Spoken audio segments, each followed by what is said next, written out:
जय हिंद, वंदे मातरम। स्वागत है आप सभी साथियों का गेंजल लर्निंग गुरुजी प्लेटफॉर्म में। तो बिहार एसएससी जो इंटर लेवल का एग्जाम है वह जनवरी में होने वाला है। उसी के अकॉर्डिंग जितने भी अभ्यर्थी इस फॉर्म को भरे हैं तो उनके लिए ये जो प्रैक्टिस सेट आज की जो लाए हैं वह बहुत मोस्ट इंपॉर्टेंट प्रैक्टिस सेट है। इसमें बहुत सारे प्रश्नों का निचोड़ है। आप लोग देखेंगे तो बहुत अच्छे से समझ में आ जाएगा कि कैसे प्रश्न जो है एग्जाम में आएंगे। तो बहुत इंपॉर्टेंट है, आप लोग इसे जरूर देखिएगा और जितना हो सके इसे आप लोग जरूर शेयर कर दीजिएगा। तो देखिए फर्स्ट प्रश्न पे यहाँ पे जो आते हैं, यहाँ पे जो फर्स्ट प्रश्न कर रहा है कि संयुक्त राष्ट्र संघ का मुख्यालय कहाँ स्थित है। बहुत अच्छा सा प्रश्न है। तो संयुक्त राष्ट्र संघ का जो मुख्यालय है वह न्यूयॉर्क शहर में स्थित है। यहाँ पे जो राइट आंसर हो रहा है बी, ये बिल्कुल सही हो रहा है। अब थोड़ा सा हम लोग न्यूयॉर्क के बारे में जान लेते हैं कि न्यूयॉर्क होता है क्या। तो यहाँ पे ध्यान से देख लीजिए, यहाँ पे जो दिया गया है कि संयुक्त राष्ट्र 1945 में स्थापित एक अंतर्राष्ट्रीय संगठन है। ये ध्यान से देख लीजिएगा। थोड़ा सा मैं यहाँ पे जो है हम यहाँ पे थोड़ा स्पेस लेते हैं, ठीक है। तो संयुक्त राष्ट्र संघ जो है 1945 में स्थापित एक अंतर्राष्ट्रीय संगठन है।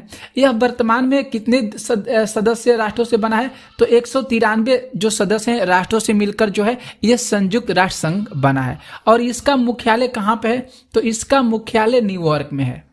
जो न्यूयॉर्क कहाँ पे है? तो यह संयुक्त राज्य अमेरिका में स्थित है। ओके, यहाँ से बहुत सारे प्रश्न भी बन सकते हैं। संयुक्त राष्ट्र के मुख्य अंग कौन कौन से हो सकते हैं? तो यहाँ पे देख सकते हैं इसका जो मुख्य अंग है महासभा, इसके बाद सुरक्षा परिषद, आर्थिक और सामाजिक परिषद, न्याय परिषद और अंतर्राष्ट्रीय न्यायालय और संयुक्त राष्ट्र सचिवालय। ये सारे जो हैं इस संयुक्त राष्ट्र के मुख्य अंग माने जाते हैं, ठीक है। यहाँ पर भी आगे देख सकते हैं जो संयुक्त राष्ट्र के जो 5 अस्थायी सदस्य पूछा जाता है प्रश्न में, और बहुत बार प्रश्न में आ भी चुका है प्रश्न ये कि निम्नलिखित में से संयुक्त राष्ट्र संघ के 5 अस्थायी सदस्य कौन से हैं। 5 या पूछा जाए या 2 ही पूछा जाता है। तो ध्यान में आप लोगों को रखना होगा, चीन हो जाएगा, इसके बाद फ्रांस होगा, रूस होगा, रूसी संघ वही दिया है, रूस हो गया, यूनाइटेड किंगडम हो जाएगा और संयुक्त राज्य अमेरिका हो जाएगा। तो ये जो तीनों है ये संयुक्त राष्ट्र के 5 अस्थायी सदस्य माने जाते हैं। बहुत इंपॉर्टेंट है, इसे जरूर याद कीजिएगा। और यहाँ पे 10 गैर अस्थायी सदस्य ये जो महासभा द्वारा हर 2 वर्ष के लिए चुने जाते हैं। तो ये मोस्ट इंपॉर्टेंट है, एग्जाम में बहुत बार आ चुका है, ध्यान में जरूर रखिएगा। नेक्स्ट प्रश्न यहाँ पे जो 2 नंबर प्रश्न करे कि भारत एक गणराज्य है क्यों? भारत एक गणराज्य है क्यों? क्योंकि भारत में राज्य अध्यक्ष जो है राष्ट्रपति का निर्वाचन होता है। यहाँ पे निर्वाचन होता है। तो देखें तो डी ऑप्शन यहाँ पे सही हो रहा है, ठीक है। भारत एक गणराज्य है क्योंकि भारत में राष्ट्रपति का निर्वाचन होता है। राज्य अध्यक्ष का मतलब होता है राष्ट्रपति। तो डी ऑप्शन यहाँ पे देखने के अनुसार सही हो रहा है। नेक्स्ट प्रश्न ध्यान से देखिएगा। नेक्स्ट प्रश्न यहाँ पे जो तीसरा प्रश्न है कि भारतीय रिजर्व बैंक की स्थापना किस वर्ष में हुई थी? तो भारतीय रिजर्व बैंक की स्थापना 1935 में हुई थी। कब हुआ था भारतीय रिजर्व बैंक की स्थापना? तो 1935 ईस्वी में हुआ था। अब थोड़ा सा भारतीय रिजर्व बैंक की स्थापना देख लीजिए कब कैसे हुआ था। तो भारतीय रिजर्व बैंक की स्थापना जो है 1935 में हिल्टन यंग की अध्यक्षता में रॉयल कमीशन की सिफारिश के बाद किया गया था। किसकी सिफारिश के बाद किया गया था? तो रॉयल कमीशन की सिफारिश के बाद किया गया था, ठीक है। इसकी स्थापना जो है 1935 में भारतीय रिजर्व बैंक अधिनियम 1934 के तहत किया गया था। कब किया गया था इसकी स्थापना? तो इसकी स्थापना जो भारतीय रिजर्व बैंक की स्थापना 1935 में किया गया था। और कैसे? तो भारतीय रिजर्व बैंक अधिनियम के तहत 1934 के तहत किया गया था, ठीक है। इसे भी ध्यान में रखिएगा। 2016 में मौद्रिक नीति समिति की स्थापना होने तक इसने भारत में मौद्रिक नीति को भी नियंत्रित किया था। और भारतीय रिजर्व जो बैंक है ये भारत का कैसा बैंक है? तो भारतीय रिजर्व बैंक जो है भारत का केंद्रीय बैंक है, जो भारतीय रुपए के मुद्रे और आपूर्ति को क्या करता है? उसे नियंत्रित करता है। तो प्रश्न बहुत सारे पूछे जा सकते हैं। अगर आप लोगों को ये क्लास की पीडीएफ चाहिए तो डिस्क्रिप्शन में टेलीग्राम चैनल का लिंक दिया गया है, आप लोग उसको जरूर ज्वाइन कर लीजिएगा।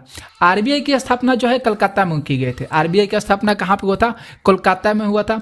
लेकिन 1937 में इसे बॉम्बे से लाया जाया गया। लेकिन 1937 में इसे कहाँ से लाया गया? तो 1900 बॉम्बे से लाया गया। चौथा यहाँ पे प्रश्न करें कि महावीर ने कवैल्य कहाँ से प्राप्त किए थे? महाबीर ने कवैल्य जो है कहाँ से प्राप्त किए थे? तो यहाँ पे जिंभिका ग्राम दिया गया है, ये बिल्कुल सही है, जिंभिका ग्राम। ओके, यहाँ से कहा, यहीं से प्राप्त किए थे। थोड़ा सा यहाँ पे जो ध्यान से देख लीजिएगा, जो वर्धमान महावीर जैन थे, इनका अंतिम और 24वें तीर्थकार थे और इनका जन्म जो है 540 ईसा पूर्व वैशाली के निकट कुंड ग्राम में हुआ था। महावीर का जन्म कब हुआ था, ये भी प्रश्न बहुत बार एग्जाम में पूछा गया है और आ भी चुका है कि 540 ईसा पूर्व हुआ था। वैशाली के निकट जो कुंड ग्राम है, यहीं पर महावीर स्वामी का जन्म हुआ था। 30 साल की उम्र में इन्होंने अपना घर को त्याग कर दिए थे, छोड़ दिए थे और 12 साल तक ये क्या है, भटकते रहे थे। 30 साल जब हो गया इनका उम्र, तो इन्होंने जो महावीर स्वामी हैं, ये अपना घर को त्याग कर दिए थे और 12 साल तक इधर उधर भटकते रहे थे। ध्यान से देख लीजिएगा, यहाँ पे अपनी तपस्या के 13वें वर्ष में महावीर ने 42 वर्ष की आयु में पूर्वी उत्तर प्रदेश के जंभिका ग्राम में कवैल्य अर्थात सर्व ज्ञान प्राप्त किए थे। जंभिका ग्राम में, या माफ कीजिएगा, यहाँ पे जिंभिका लिखा गया, जंभिका ग्राम कह लीजिएगा, ठीक है, यहाँ पे जंभिका ग्राम होना चाहिए। ओके, तो इसे ध्यान में जरूर रखिएगा। ओके, जंभिका ग्राम। अगला प्रश्न पे हम लोग देख लीजिए, यहाँ पे कुछ बताया गया है, मोस्ट इंपॉर्टेंट पॉइंट है। यहाँ पे जो इनकी मृत्यु 72 वर्ष की आयु में 468 ईसा पूर्व में राजगिरी के पास पावापुरी में हुआ था। महावीर स्वामी का जो मृत्यु है कहाँ पे हुआ था, प्रश्न पूछा जाता है तो पावापुरी जरूर याद रखिएगा। महावीर के अनुयायी जैन के रूप में ये जाने जाते थे और बहुत ही सादा जीवन बिताते थे। भोजन के लिए भीख मांगते थे और इस प्रकार हम इन्हें कह सकते हैं कि महावीर ने 42 वर्ष की आयु में जंभिका ग्राम में कवैल्य प्राप्त किए थे। ठीक है, नेक्स्ट प्रश्न देख सकते हैं। यहाँ पे जो 5 नंबर प्रश्न है कि नागालैंड की आधिकारिक भाषा क्या है, तो नागालैंड की आधिकारिक भाषा भारतीय अंग्रेजी है। नागालैंड की आधिकारिक भाषा क्या है, तो भारतीय अंग्रेजी है। ध्यान से देख लीजिएगा, 2011 की जनगणना जब हुआ था उसके अनुसार नागालैंड में जो प्रभावी रूप से जो है 14 भाषाएं और 17 बोलियां बोली जाती थी। नागालैंड की बात हो रहा है। सबसे बड़ी जो भाषा है वह कोन्याक है। ये कोन्याक जो है बहुत बार एग्जाम में पूछा गया है और बहुत सारे विद्यार्थी जो है इसमें कन्फ्यूजन हो जाते हैं। तो इस तरह को प्रश्न आपके एग्जाम में अक्सर आते हैं, तो ध्यान से देखिएगा।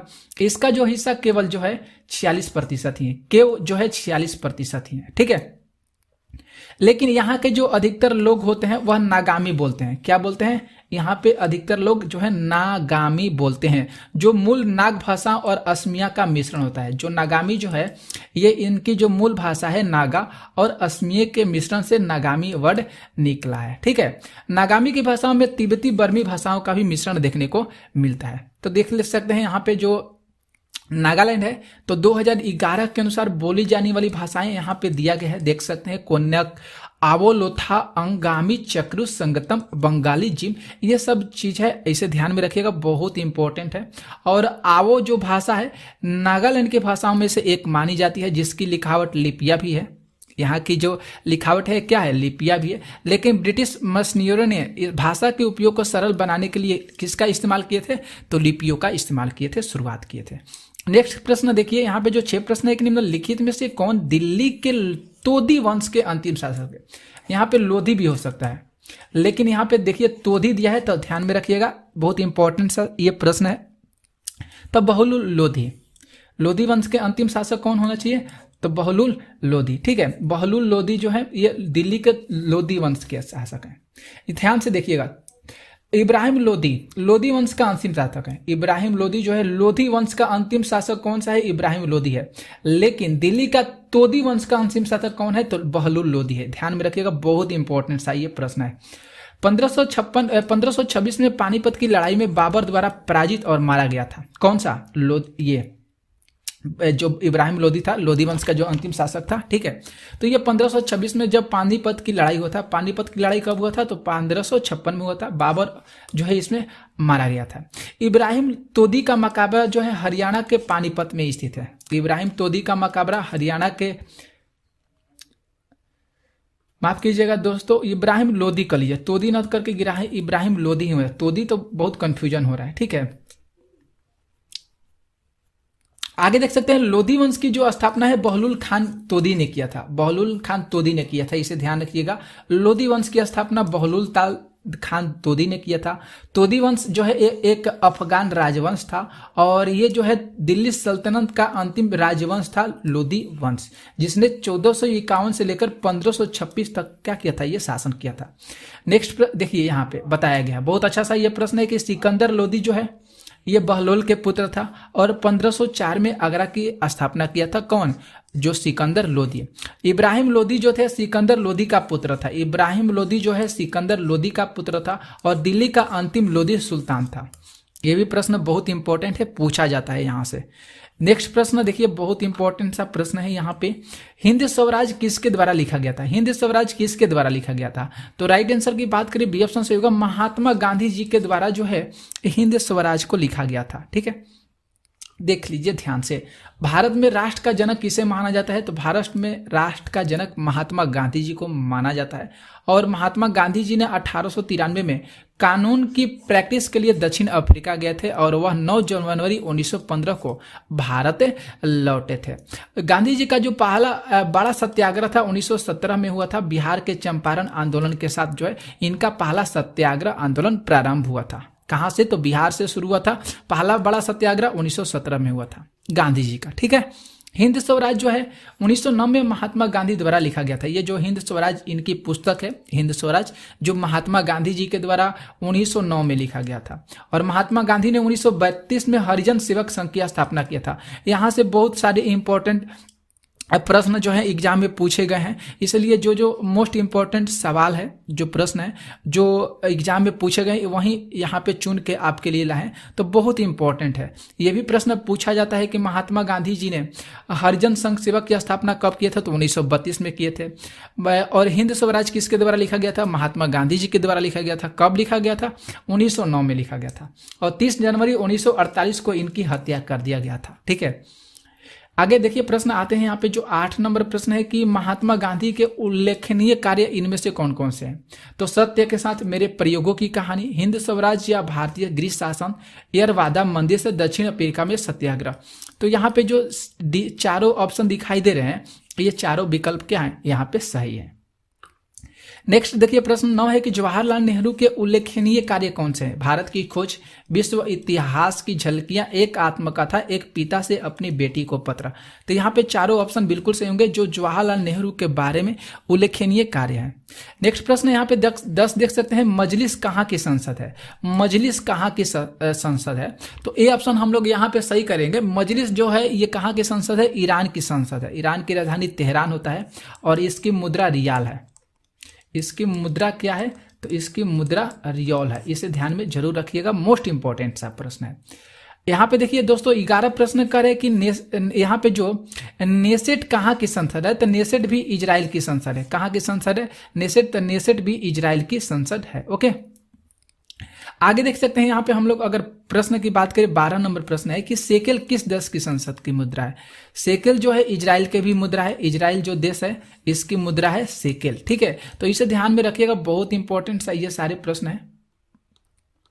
13 नंबर प्रश्न देखिए, कह रहा है कि निम्नलिखित में से किस जिले में गंगा नदी जो है बिहार में प्रवेश करती है? तो देखें तो सही ऑप्शन बिल्कुल सही होगा, बक्सर से जो है गंगा नदी जो है सबसे पहले बिहार में प्रवेश करती है। मोस्ट इंपॉर्टेंट सा प्रश्न है, देख लीजिए यहाँ पे बताया गया है। गंगा बिहार की मुख्य नदी है जो कर्मनाशा के संगम के बाद बक्सर के पास चौसा में बिहार के सीमा में प्रवेश करती है। और गंगा की सहायक नदियां जरूर याद रखिएगा, गंडक हो जाएगा, बागमती, पुनपुन, सोन, कर्मनाशा और कोसी, काली, ये सारी जो है गंगा नदी की जो है सहायक नदियां। बहुत इंपॉर्टेंट है, पूछा जाता है। और पटना से गंगा की नदी की लंबाई जो है अधिकतम कितना है? 99 किलोमीटर, इसे भी पूछा गया है। 14 प्रश्न है, गंगा नदी के बारे में कौन सा कथन सही है? गंगा एशिया की एक परासीमा नदी है। यह भारत और बांग्लादेश से होकर गुजरती है। इसका उद्गम उत्तराखंड राज्य में पश्चिमी हिमालय में होता है। गंगा बंगाल की खाड़ी में मिल जाती है और इसकी लंबाई 2525 किलोमीटर है। A option, B option, C option, D option और ई ऑप्शन, ये 5 विकल्प जो है ये सही है। तो बहुत मोस्ट इंपॉर्टेंट ये प्रश्न था। आगे देख सकते हैं 15 नंबर जो प्रश्न है कि भारत छोड़ो आंदोलन कब आरंभ हुआ था? तो 8 अगस्त 1942 को भारत छोड़ो आंदोलन जो है ये शुरू हुआ था। देख सकते हैं कहां से? तो बॉम्बे से हुआ था। अखिल भारतीय कांग्रेस समिति के शस्त्र में मोहनदास करमचंद गांधी ने भारत छोड़ो आंदोलन के शुरुआत किए थे 8 अगस्त 1942 को, जिसे अगस्त आंदोलन के रूप में भी जाना जाता है। भारत छोड़ो आंदोलन को अगस्त आंदोलन के भी रूप में जाना जाता है। प्रश्न दिया गया है बहुत बार एग्जाम में। इसका नारा जो भारत छोड़ो का नारा जो है यूसुफ मेहर अली के द्वारा दिया गया था। यूसुफ मेहर अली के द्वारा भारत छोड़ो का नारा दिया गया था और इसके दौरान वायसराय जो थे लॉर्ड लिंथिंगो थे। भारत छोड़ो आंदोलन के दौरान कौन थे वायसराय? तो लॉर्ड लिंथिंगो थे। प्रश्न पूछा गया है बहुत बार एग्जाम में। और इसके दौरान महात्मा गांधी ने करो या मरो का नारा दिए थे। तो इसे ध्यान में रखिएगा, बहुत इंपॉर्टेंट चीज था ये जो आपको बताएं। क्लास की पीडीएफ चाहिए तो जरूर आप लोग डिस्क्रिप्शन में टेलीग्राम चैनल का लिंक दिया गया है, ज्वाइन कीजिएगा और वहाँ पे क्लासिक की पीडीएफ मिल जाएगी। तो डेली यहाँ पे प्रैक्टिस होगी बिहार एसएससी से रिलेटेड, तो आप लोग इसे जरूर देखिएगा और देखने का जरूर प्रयास कीजिएगा। मिलते हैं नेक्स्ट वीडियो में, तब तक के लिए जय हिंद, जय भारत, बाय बाय। जय हिंद, वंदे मातरम। स्वागत है आप सभी साथियों का गेंजेल लर्निंग गुरुजी प्लेटफॉर्म में। तो बिहार एसएससी से रिलेटेड हम लोग इस चैनल पर लगातार प्रैक्टिस कर रहे हैं प्रश्नों को। अगर आप लोग पीछे के लेक्चर को नहीं देखे हैं तो उसे जरूर देखिएगा, उसमें भी बहुत इंपॉर्टेंट प्रश्न जो है कि आप लोग को कराए हैं, तो उस लेक्चर को जरूर देखिएगा। डिस्क्रिप्शन में उसका लिंक दिया गया है। आज की भी जो क्लास जो है प्रैक्टिस सेट 2 है। इस क्लास में हम लोग बहुत इंपॉर्टेंट प्रश्नों को करने वाले हैं जो एग्जाम में आएगा ही, मतलब आने की ज्यादातर संभावनाएं हैं। तो आप लोग इस चैनल पर जुड़िए और जितना हो सके अपने साथी मित्र दोस्त को भी शेयर कीजिए और उनसे जुड़िए, ठीक है। तो इस चैनल से जुड़िए। आते हैं, देखिए प्रश्न पहला। यहाँ पे जो पहला प्रश्न कह रहा है कि किसने दाऊद को पटना और हाजीपुर से खदेड़कर बाहर कर दिया था। यहाँ पे देखना है तो डी ऑप्शन को हम लोग सही करेंगे, अकबर। किसने दाऊद को पटना और हाजीपुर से खदेड़कर बाहर कर दिया था? तो अकबर के द्वारा किया गया था। राइट आंसर यहाँ पे जो डी है ये सही हो रहा है। अब ध्यान से थोड़ा सा देखिए, अकबर के बारे में आप लोगों को बता देते हैं। अकबर ने दाऊद को पटना और हाजीपुर से खदेड़ दिया था, ठीक है। किसने खदेड़ा था? तो अकबर ने खदेड़ा था। ये जो प्रश्न है बिहार एसएससी में आया हुआ प्रश्न है। 1574 में अकबर अफगान प्रमुख दाऊद खान को कुचलने के लिए पटना गया था। कौन गया था? तो जो 1574 ईस्वी में अकबर जो था ये अफगान के जो दाऊद खान था उसको कुचलने के लिए कहां पे गया था? तो पटना गया था। दाऊद खान जो था ये करनी बंगाल के करनी वंश का अंतिम शासक था। इसे भी ध्यान में आप लोग जरूर रखिएगा। दाऊद खान कौन था? पूछा जा सकता है कि दाऊद खान कौन था। तो दाऊद खान करनी बंगाल के करनी वंश का अंतिम शासक था। क्लियर हो गया? प्रश्न चलते हैं हम लोग नेक्स्ट नंबर प्रश्न को देखिए, 2 नंबर पे। यहाँ पे जो 2 प्रश्न है कि अकबर का जन्म कहाँ हुआ था। अच्छा सा प्रश्न है। तो अकबर का जो जन्म है अमरकोट में हुआ था। यहाँ पे जो ए ऑप्शन है ये सही हो रहा है। ध्यान से देखिएगा प्रश्न को, बहुत इंपॉर्टेंट है। अकबर का जन्म कहाँ हुआ था? तो अकबर का जन्म अमरकोट में हुआ था, ठीक है। ध्यान से यहाँ पे देख लीजिएगा, इसका विस्तृत तरीका से बताने का प्रयास किया है और जो भी यहाँ से की पॉइंट है, जो मोस्ट इंपॉर्टेंट पॉइंट है उसी को यहाँ पे हमने लिए हैं और यहाँ से प्रश्न अक्सर एग्जाम में जरूर बनते हैं। तो ध्यान से देखिएगा। अकबर का जो जन्म है 1542 ईस्वी में हुआ था। इसे भी ध्यान में रखिएगा। अकबर का जन्म 1542 ईस्वी में हुआ था और कहाँ हुआ था? तो इसे भी ध्यान में रखिएगा। ये इनका जन्म कहाँ हुआ था? तो इनका जन्म अमरकोट में हुआ था। इसे भी याद रखिएगा। वह जो थे हिमाऊ और हमीदा बानो बेगम के पुत्र थे। कौन? अकबर। कौन थे? कौन पुत्र थे? तो हिमाऊ और हमीदा बानो बेगम के पुत्र अकबर थे। क्लियर हो गया? आगे देखिए, 1556 ईस्वी में 13 वर्ष की छोटी उम्र में कालानौर में उनका राज्य अभिषेक हुआ। 1542 में उनका जन्म हुआ और 1556 में मतलब 13 वर्ष के जब हो गए उन छोटी सी उम्र में कालानौर में उनका राज्य अभिषेक हुआ और 1605 ईस्वी में वे शासन करने लगे। अकबर जो थे ये तीसरा मुगल बादशाह थे। अकबर जो थे तीसरा मुगल बादशाह थे, ठीक है। अकबर के बाद उसके बेटे राजकुमार सलीम, जिसे बाद में जहांगीर के नाम से जाना जाता है। अकबर का बेटा जो था उसका नाम था राजकुमार सलीम, लेकिन बाद में उसे किस नाम से जाने लगा? तो जहांगीर के नाम से जाना जाने लगा और सम्राट के रूप में वह जो है उत्तराधिकारी बना। कौन? जहांगीर, जो अकबर का बेटा था। नेक्स्ट प्रश्न देखिए, यहाँ पे जो तीसरा प्रश्न है कि निम्नलिखित में से कौन भारत के साथ सबसे कम स्थलीय सीमा साझा करता है? बहुत सुंदर सा प्रश्न है। तो म्यांमार जो होगा यहाँ पे डी ऑप्शन सही होगा। म्यांमार जो देश है ये भारत के साथ सबसे कम जो स्थलीय सीमा है इसी को साझा करता है। ठीक है, ध्यान से देख लीजिएगा। यहाँ पे जो दिया गया है देश का नाम भारत हुआ, चीन हुआ, अब पाकिस्तान, म्यांमार, बांग्लादेश, नेपाल, ये सब की जो सीमा है ये स्थलीय सीमा साझा करता है। बांग्लादेश जो वह देश है जिसके साथ भारत अपने जो सबसे बड़ी स्थलीय सीमा साझा करता है। ये भी प्रश्न में बहुत बार पूछा गया है कि भारत जो है, भारत की जो स्थलीय सीमा है, सबसे बड़ी स्थलीय सीमा वह किस देश के साथ साझा करती है? तो आप लोगों को मारना होगा बांग्लादेश। ठीक है, क्लियर हो गया। नेक्स्ट प्रश्न देखते हैं हम लोग चौथा। यहाँ पे जो फोर प्रश्न करें कि भारतीय संविधान में राष्ट्रीय चुनाव पद्धति का स्रोत किस देश का संविधान है? बहुत सुंदर सा ये प्रश्न है। तो आयरलैंड जरूर यहाँ पे सही कीजिएगा। आयरलैंड किस देश के संविधान से, जो हम लोग का अपना संविधान है उसमें जो राष्ट्रपति चुनाव पद्धति का जो स्रोत है वह किस देश के संविधान से लिया गया है? तो आयरलैंड के संविधान से लिया गया है। ठीक है, अब थोड़ा सा ध्यान से देखिएगा। भारतीय संविधान में राष्ट्रपति जो चुनाव प्रणाली है उसका जो स्रोत है वह आयरलैंड के संविधान से लिया गया है। राष्ट्रपति को हटाने की जो प्रक्रिया है वह अमेरिकी संविधान से ली गई है। यह भी प्रश्न पूछा जाता है कि भारतीय संविधान में जो राष्ट्रपति को हटाने की जो प्रक्रिया होती है वह किस देश के संविधान से ली गई है? तो आप लोगों को अमेरिका सही करना पड़ेगा। क्लियर, आगे चलते हैं। भारतीय संविधान संविधान सभा की 3 वर्ष की कड़ी मेहनत के बाद तैयार किया गया था और ये जो है एक प्रकार का अनूठा दस्तावेज है। ओके, नेक्स्ट प्रश्न देखिए।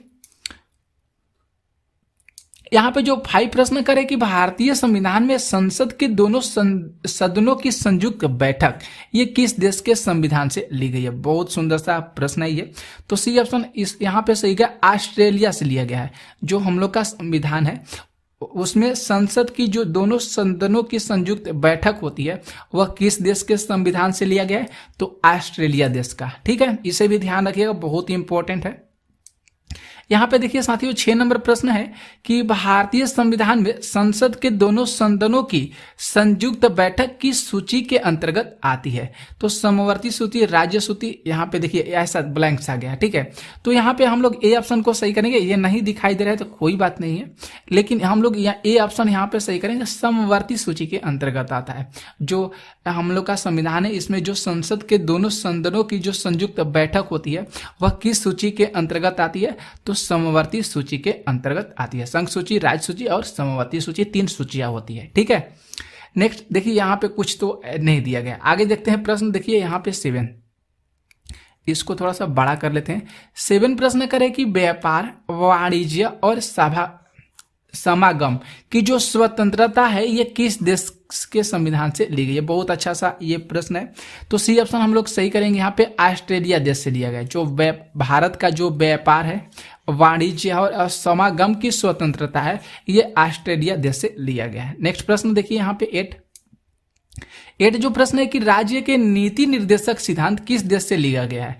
राज्य का जो नीति निर्देशक सिद्धांत है वह भी आयरलैंड से लिया गया है। कहां से लिया गया है, किस देश से? तो आयरलैंड देश से लिया गया है। ठीक है, नेक्स्ट प्रश्न देखिए यहाँ पे जो प्रश्न 9 है कि बिहार के निम्नलिखित जिलों में से कौन सा जिला नेपाल के साथ सीमा साझा नहीं करता है?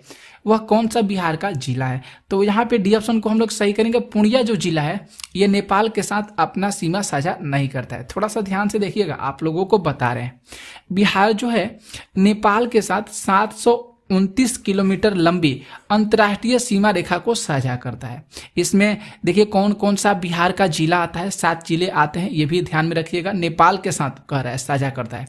सीतामढ़ी जरूर याद करिएगा, किशनगंज, अररिया, सुपौल, मधुबनी, पूर्वी चंपारण, पश्चिमी चंपारण, ये जो 7 जिले हैं बिहार के, ये नेपाल के साथ अपनी सीमा साझा करते हैं। तो इसे ध्यान में रखिएगा, बहुत इंपॉर्टेंट प्रश्न है। अक्सर जो है प्रश्न बिहार में अक्सर ये ऐसे प्रश्न पूछे जाते हैं।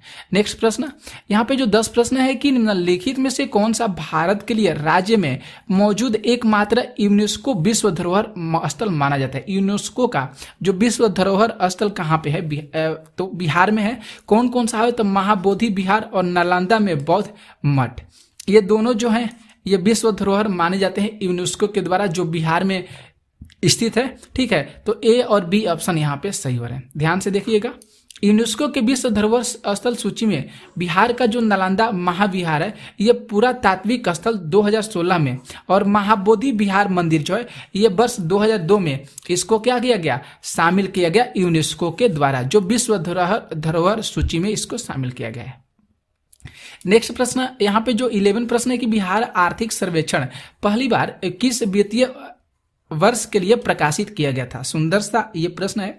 तो 2006 से 7 वर्ष के लिए 2006 से 7 वर्ष था, उसमें जो है ये पहली बार वित्तीय जो आर्थिक सर्वेक्षण है बिहार का उसको प्रकाशित किया गया था। ध्यान से देख सकते हैं, वही चीज यहाँ पे बताया गया है। ठीक है, इसे भी पढ़ लीजिएगा ध्यान से। नेक्स्ट प्रश्न देखिए, यहाँ पे 12 प्रश्न है।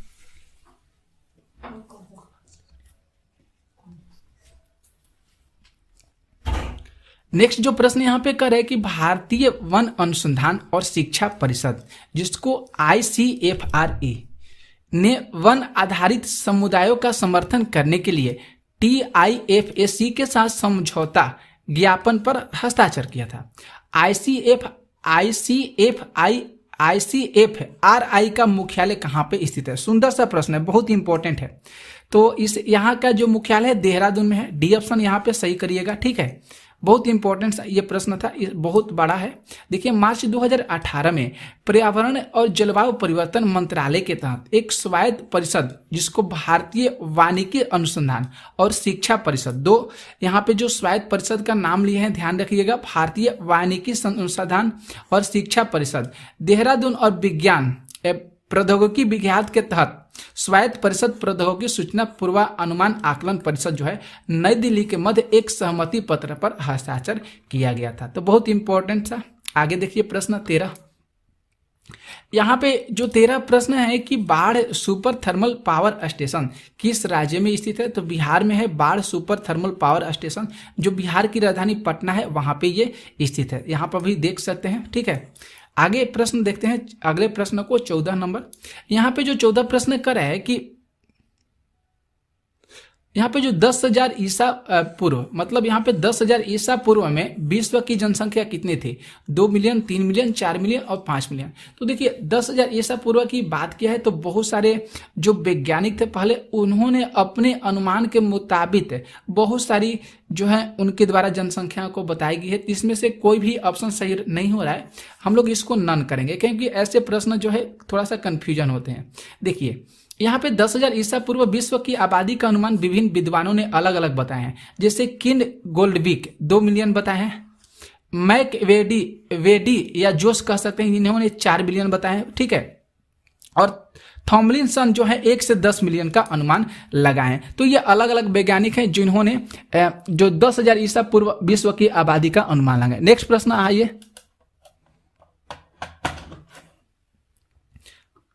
आते हैं हम लोग नेक्स्ट प्रश्न पे। यहाँ पे देखिए ध्यान से 15 नंबर जो प्रश्न है कि पहला आदमी जिसने चांद पर अपना पैर रखा था उनका नाम नील आर्मस्ट्रांग था। ये बहुत पुराना सा प्रश्न हो चुका है, बी ऑप्शन सही है, लेकिन बीपीएससी के द्वारा 2020 में इस प्रश्न को पूछा गया है। नेक्स्ट प्रश्न देखिए यहाँ पे जो 16 नंबर प्रश्न है कि बिहार का अद्वितीय त्योहार कौन सा है। तो बिहार का अद्वितीय त्योहार छठ पूजा है, जो सबसे प्रसिद्ध माना जाता है, बहुत इंपॉर्टेंट है। आगे देखिए 17 जो प्रश्न है कि बोगज कोई का महत्व इसलिए है कि, बोगज कोई का महत्व इसलिए है कि, क्योंकि ये ऑप्शन यहाँ पे सही हुआ क्योंकि वहां जो अभिलेख प्राप्त हुआ है उसमें वैदिक देवी और देवताओं का वर्णन देखने को मिलता है, पढ़ने को मिलता है। तो ये ऑप्शन यहाँ पे सही हो रहा है। देख सकते हैं यहाँ पे ये चीज आप लोग ध्यान से पढ़ लीजिएगा। इस अभिलेख में ऐसे राजाओं का उल्लेख है जिनके नाम आर्यों जैसे थे, जो संधियों के साथ क्षेत्र था। रक्षा के लिए इंद्र, मित्र, वरुण और नासत्य देवताओं का आह्वान करते थे। इससे ज्ञात होता है कि वैदिक आर्य जो थे ईरान से होकर भारत में आए होंगे। तो ये बहुत इंपॉर्टेंट सवाल थे, आपके लिए प्रश्न थे बहुत इंपॉर्टेंट। तो इससे जितना हो सके शेयर कर दीजिएगा। कल मिलते हैं हम लोग सुबह में ऐसे ही धांसू प्रश्नों के साथ। तो आप लोग इस चैनल पर बने रहिएगा, जितना हो सके शेयर जरूर कर दीजिएगा।